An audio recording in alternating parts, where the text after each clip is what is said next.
Good day and good evening, my brothers and sisters. Dr. K speaking.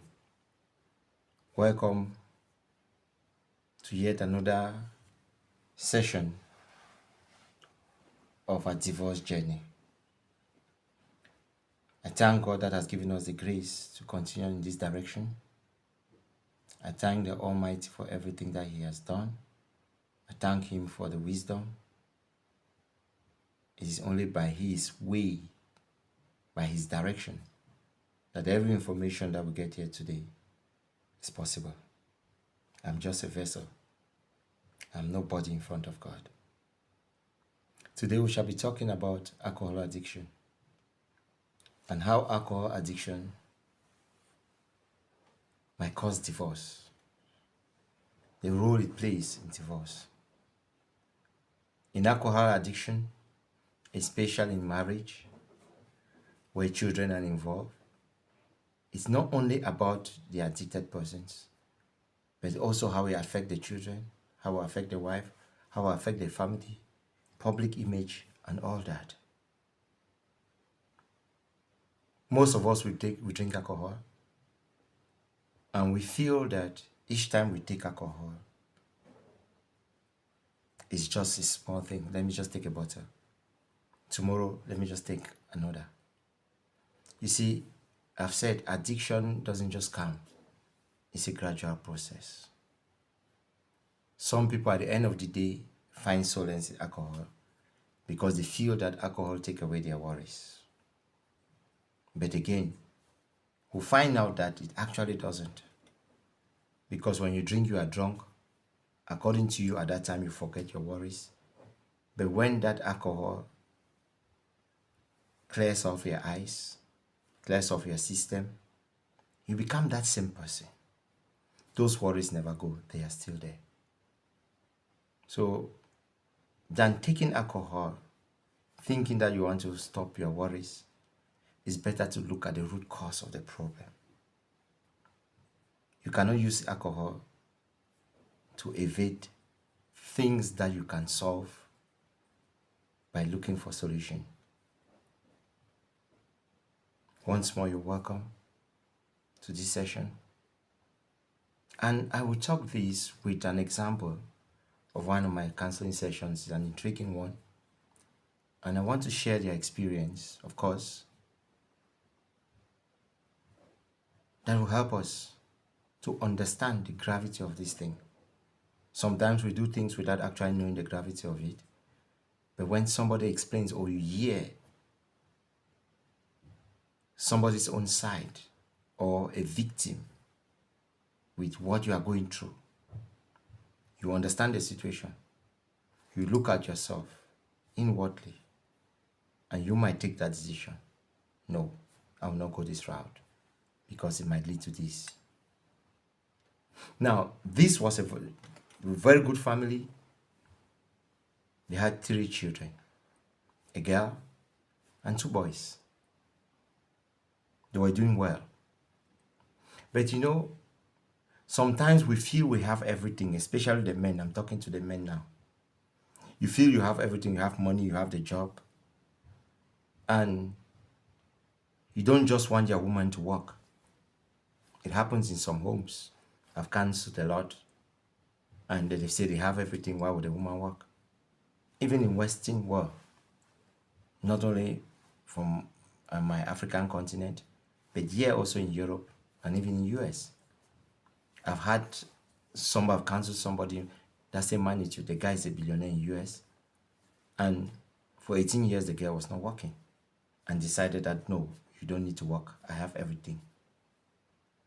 That is another story. But this one, the man said, don't work. The man provided everything. Everything was fine. Children's education, their home, cater for both families. There was no problem. They have been fine together with the wife. The wife didn't see any other thing. They did everything the same. But at one point, because of economic situation that the world faced, the global economic meltdown, something happened. The company was an international company, and that company had to wind down because of crisis. So the man lost his job. Now, he lost his job, things became difficult. His age to look for another job became a problem. The woman was not working. Remember, she had made sure that the woman could not work. And they just finished a particular project. They moved into their new home, which was a huge one. Thank God they have finished it. The children were going to big schools, and the tuition was not small. The man could handle all that with his salary. But you see, things do change. Things do change. And I repeat, it came to a situation where the man could not handle it. The woman, of course, she's a woman that loved to work. They had another farmland, of which the woman, out of hastiness, as I can put it, decided that they must maintain that farmland, and she was paying people to work for her. But now with this situation, she could not afford the money, so she decided to work. So she goes to the farm. They started feeding from that farm. This man used to drink alcohol, but of course, occasionally. Occasions, weekends, and things like that. It was not like it is something that is an alcoholic, no. But because of this situation, it came to a certain point where the woman could not bear it. Now, he could not pay the tuition fee of the children. That woman, looking at situations like that, had to seek for help in one or two different directions from her own family. Yes, some of them, they helped her to cover the tuition. But again, they could not do much. Just to feed became a problem. So this man, being a responsible man, at that time, he has handled all his activities, everything, he handled it well. But with the prevailing situation, he could not handle it. So it becomes difficult for him. Based on that situation, he started drinking, thinking that alcohol will take out his worries. The woman started fighting. When he drinks, he comes to keep late nights. And so the woman started accusing him of maybe having another affair, sleeping outside with another woman. All these things come. So the woman, of course, she started nagging because she was also frustrated. So at one point in time, she accused the man not allowing me to work, all these things. Of course, she's right. But again, at that time, the man sees it different. So the man did not have peace again at home because the woman never allowed him to have peace. Of course, the woman knew that it's not his fault that he lost his job, but the woman also understood that the man stopped her from working. So all these things that is happening is the man's fault. So with that situation, it becomes difficult for them to handle. Children are also looking for them. The home become unbearable. Fighting. The boys, boys are always attached to their mothers. They could not bear the constant nagging, constant quarrel at home. At one point in time, the woman decided to leave. She packed, tell the children to go, but the little girl refused to go. The girl said, "I'm not leaving. I'll stay with my father. If I leave, who will take care of my father?" She said she's not going. But she was a girl of 12 years old. But she refused to go. She said she has to. The mother said, "Why?" She said, "I will take care of my father. My father will not stay alone." The mother was fed up. The sons were there. "Mama, let's go." And they left. When they left, the man increased his intake of alcohol because more frustration. And he thought that alcohol would take him out of frustration. So he started it again. This time it was serious. He would go and drink and fall on the street, sleep beside the road. The next morning they'll bring her home. That little girl tried her best. She could not handle it. That is when she called. The neighbor saw it. Then they decided to contact me. It's actually the neighbor that contacted me. That there's a situation, and this little girl, he don't know what to do about it.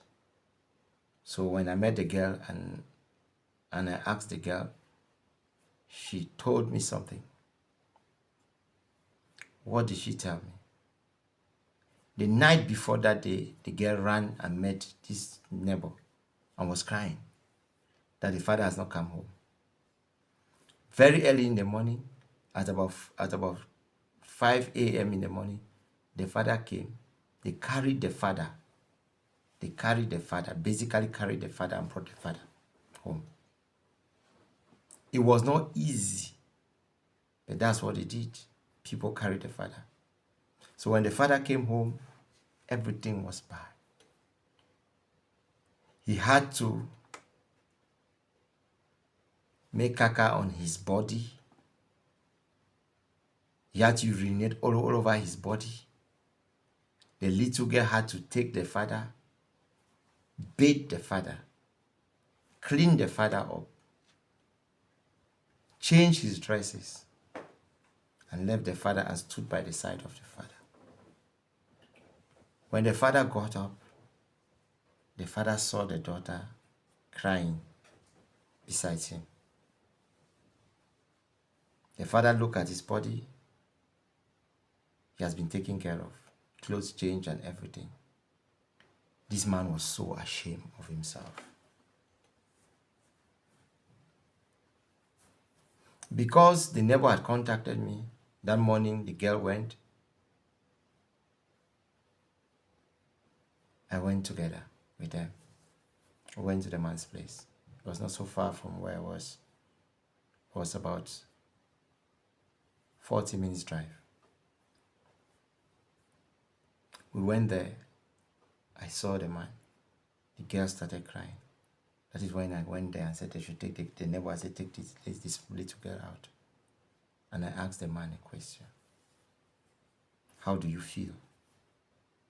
The man was crying. He said, how can my daughter give me a bath, clean me up? My daughter at 12 years old. How can I look at my daughter? I'm a failed father. I'm so ashamed of myself. I'll better take off my life. I told him that's not an option. Your daughter loves you. All what she wants is for you to stop this alcohol. Your family has left you. Your daughter stayed with you to change you. What happened today is a lesson for you to understand that alcohol is nothing and that you are losing your family, and you soon lose the only person that is standing by you, your daughter. She's the one that cried and come, talk to the neighbor, and they called me. So what are you up to? I said, what was the situation? That is when he explained the situation that I just explained. I said, okay, there's not a problem. He said, your wife left. I asked him, do you have anything against her for leaving? But honestly, he said no. That he was a mess. That he caused all this. He cannot face the wife. I said, what about the family? He said, everybody has deserted me because they spoke to me until I could not change. He said, but my daughter stood by me. I told him that for the sake of this little girl, you have to change. And you have to take her to your mother, to her mother. Beg your wife. Apologize to your wife. Turn over a new leaf. That alcohol will not do you any good. Your wife has a farm. You poor had a farm. Your wife is struggling in that farm for you to eat. Join her. Stop going out to drink. Start from there. Start back in that direction. Things will come out. right? You lost an opportunity. It doesn't mean that the world has closed up for you. You lost that opportunity. God will open another door. So what are you thinking? Try to embrace your family. I said that you called the little girl. I asked the little girl, what do you have to tell your father? In front of us. She said, I love my daddy, that's why I stayed. I know he will change. But it's too much for me now. What I did yesterday, I didn't like it. Say, Daddy, you are disappointing me. You are my role model. Why are you doing this? Say, Daddy, we are not angry with you. You cater for us. You paid our tuition. You did everything when you were working. But now you don't have work. Do you think we'll see you as a useless father? Why should I? Our only problem is you are drinking too much. You have changed. You are not the daddy we knew. That's why my brothers ran. They said they cannot stand you. You are not the daddy that they knew. You are a father that used to discipline us. But daddy, what are you doing? This situation, I don't want you. I just want us to come. I just want you to go and bring mama. I want you to stop drinking. Daddy, we can walk again. Mama is going to that farm alone. Join mama. No problem. All of us will join and we shall come back.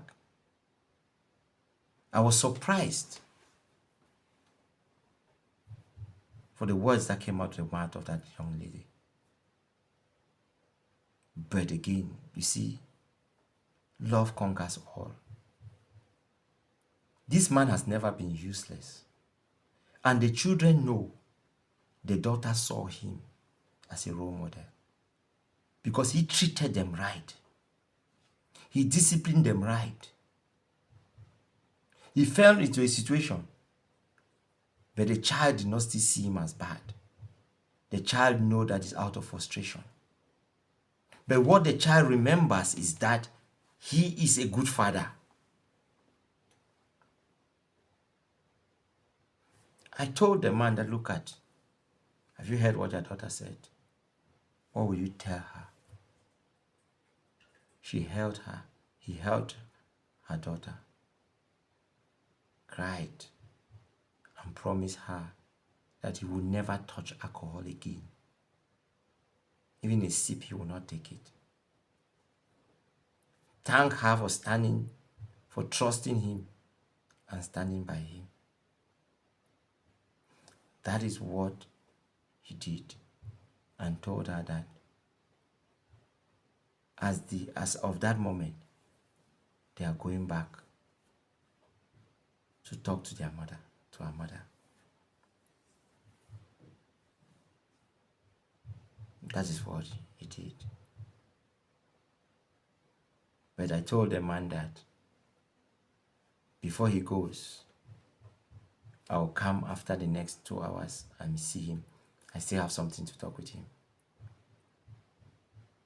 He said, okay. I said, so don't go there. Just wait until I come before you go and see your wife.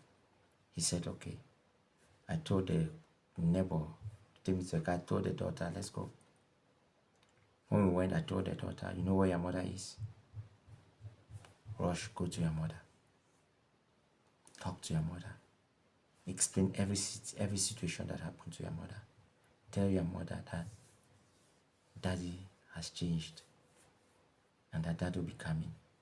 That the mother should please accept daddy. Go there first. Let your daddy don't know that you've gone there. And you come back. But the fact the child said it's a little bit far.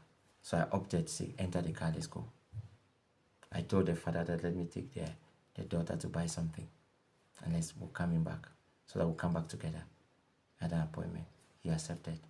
We went to the mom's place. So it was not only the daughter, I was there with the daughter. And I spoke to the woman. But I told the woman that living is also part of a solution. That I don't hold it against you. Because the woman told me that she has never left. That's her husband, but she wanted the husband to change.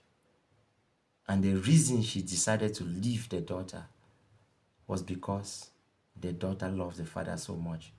And she believed if a crisis happened, that mother, that father will look at that daughter, will make him to change.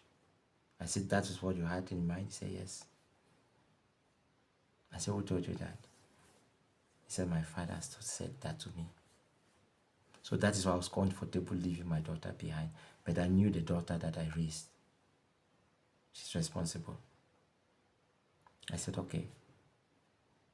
Words of wisdom. Exactly what I had told you. Your father had told you that. So, he will come soon.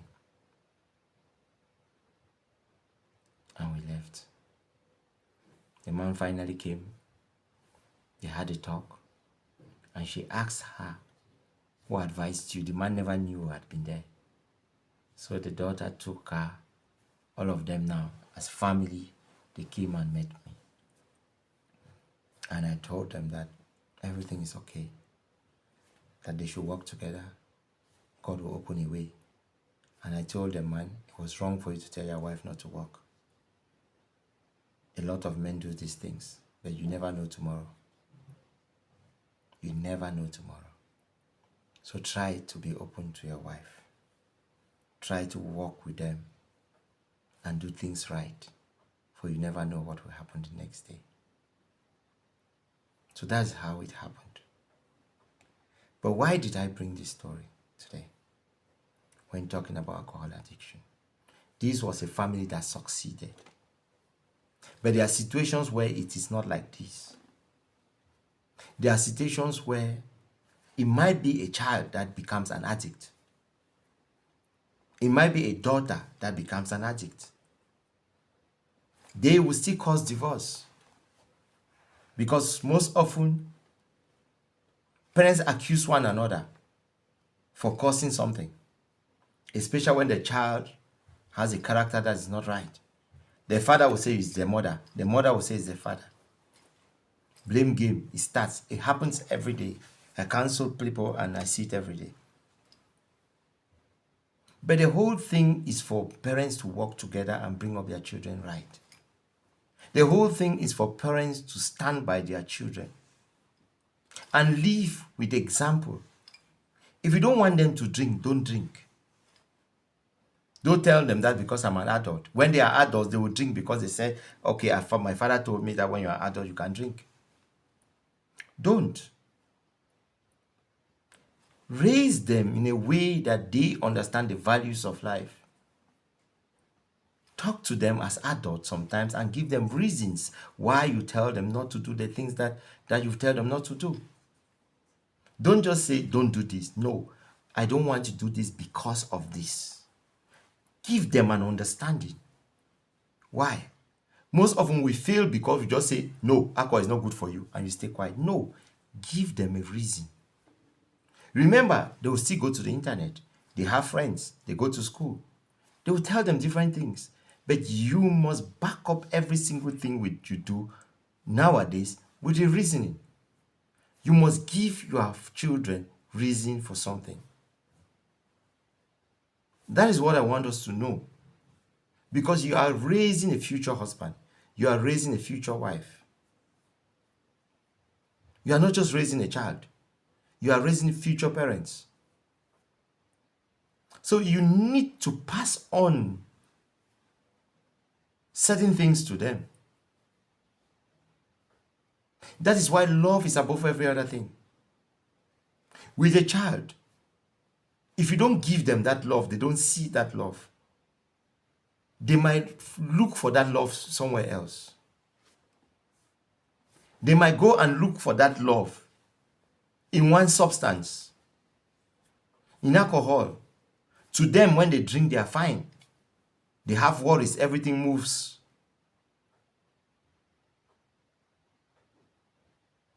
These are things that we need to do.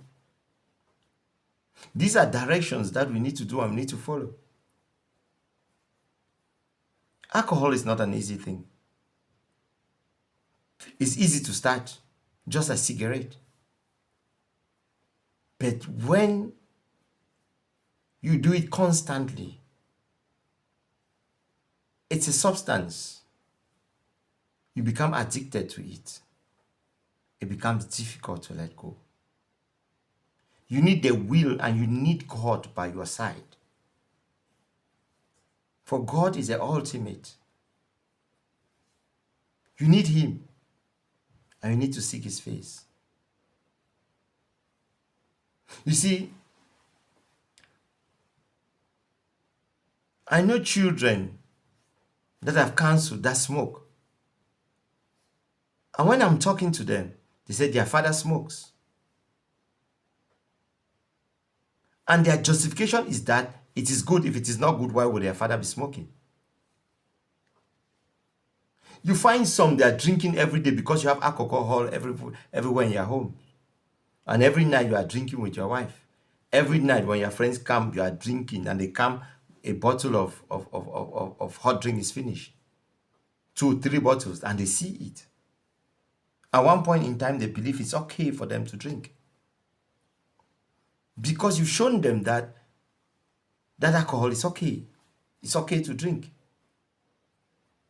With children, they don't know their limit. They just drink it. Before they know it, it becomes something that they can't do without. Remember, they have friends. So also monitor their friends.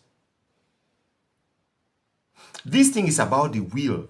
Everything, being alcohol, being substances. It's about your willpower. You must have the willpower to stop certain things. You must have it.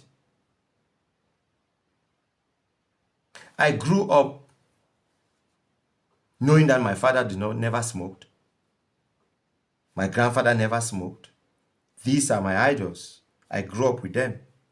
So even though I had friends, most of them would go to clubs and did all those things. They were smokers. The one thing I didn't do was to smoke. I never did. No matter the circumstance, I asked myself, I've never seen my father with cigarette. I've never seen my grandfather with cigarette. What am I doing with this? But I drank alcohol. Why? My grandfather was drinking alcohol every day. Every day when he comes and sits in front of his house, he has a bottle of Guinness. There's no Guinness. When friends come, he has a bottle of schnapps, of hot drink. Sometimes I come and take my part of the hot drink too. I enjoy myself. I knew that you can drink. My father used to drink a lot. To me, what's alcohol? Nothing. I can just drink. I saw them drinking. I never saw them smoking. You see smoking? I never did. But drinking, I did. Why? At one point in time, I said, of course, all of them, they drink. If it is bad, why not? Let me drink. But it took a will to stop. My friends were smoking. Those who know me know that I had friends who were good smokers. But I never smoked. What I'm saying is this. The things you do, your children see them. Be very careful. It will guard their life. It will guard them. I was forced to go to church every day. My whole life. Every morning. No matter, even I go to nightclub and come, my grandfather will get me up 6 o'clock. You have to go to church. I'll go there and be sleeping there. That is not his business. You must go to church. I saw that as problems in my life. That was the greatest problem that I had. I said, this, even if I go to enjoy myself weekend church, what is this? But my university days when I had to stay alone. I find myself going to church. That church that I never wanted to. But now I'm alone. But it feels odd. Especially a Sunday can pass, I don't go to church. It becomes something different. Something that I don't think I can handle. I started going to that church without anybody telling me. There are times I attend services where nobody will tell me, I'll just get up and go. Routine. I was also forced to go to that same church in Sase. I'm sober. I was forced. That one is mandatory. You must go. 6 o'clock. You have to be in church. Now you see, but they instill something in us that we do not know. You will not understand. But because you are doing something constantly, God works in you. Just by being in the presence of God, even if you are not partaking, but you are there, the Holy Spirit does something in you. It changes something that you yourself might not understand. But gradually you lose interest in things that you have been battling with. You might be battling with alcohol. You might be battling with substance. But you find yourself every day going to that church. Every day you have people that are talking only things of God, telling you about love, telling you what love is, all those things. They are not actually telling you not to take any substance. But all what you are there with God, the presence of God. You are in their presence where they are praying. You are there. You claim that you are not participating, but you are just around. There is something in that environment that changes everything. Something in that environment that changes everything. That's how God works. He works in mysterious ways. Before you know it, that particular addiction, you are gone. You are not in it anymore. You ask yourself, how did I stop?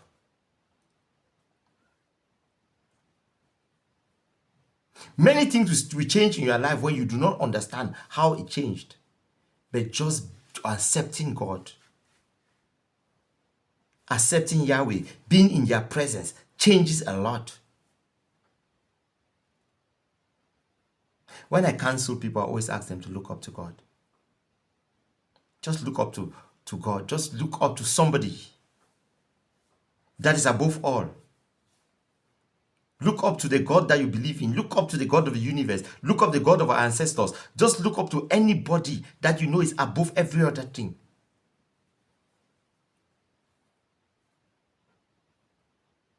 You will see changes in your life. Most people that have alcohol addiction is born out of frustration. There is something that disturbs them before they involve themselves in that alcohol. And until you visit that thing, they'll be stuck in that particular place. The case of this man, that man, he was thinking that the family see him as a loser because he has lost his job. How will my children look at me? He was frustrated.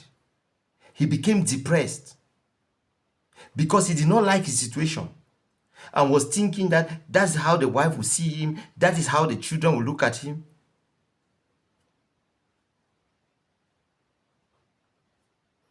The lack of that family love, that lack, he didn't have that love anymore.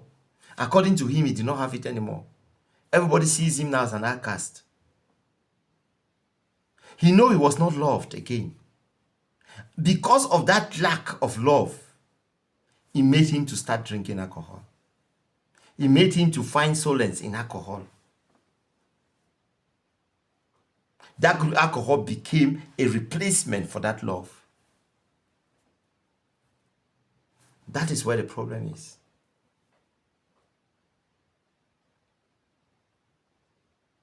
A child just start drinking. A child just start gambling. A child just start substance abuse. Everything you think that it's children. It's because they have friends, bad friends. What took that child to meet those friends? There is something that made him to go there. There is something that made that man, that woman to be drinking like that. She might be in emotional stress. She might be having marital issues. And that marital issues, there is something that made her to be having this marital issue. There is something, that thing is what caused that addiction. Because you are using that substance as a replacement for what you have lost. Or you feel that your family don't like you. Nobody loves you anymore. There's nobody that loves you. So, that addictive thing becomes your love. Some take substance abuse because they are afraid of public speaking. They don't know how to talk. A small expose in the class, they don't know how to go and sit to present themselves. Because they are afraid, their friend will say, just take this substance. It will give you courage. Because they do not have confidence, they lack self-confidence. That is their lack. That self-confidence is being replaced with a drug. Because they need confidence. It's replaced with a drug. So some, you might find a nice-looking gentleman, humble, but he's taking drug. At what situation? There are some public speaking that he needs to do. He cannot do it. But because of that, the friend, anybody said, you go on internet, read, if you take this thing, it will give you courage. You'll be able to talk. Some, because your friends tell you that you cannot chat a woman. You cannot talk to a woman. You don't even have a girlfriend because you cannot approach a woman. You are afraid. And they say, take this substance. Just let's go and drink this alcohol. The moment you drink, you are high. You'll be able to talk to that woman.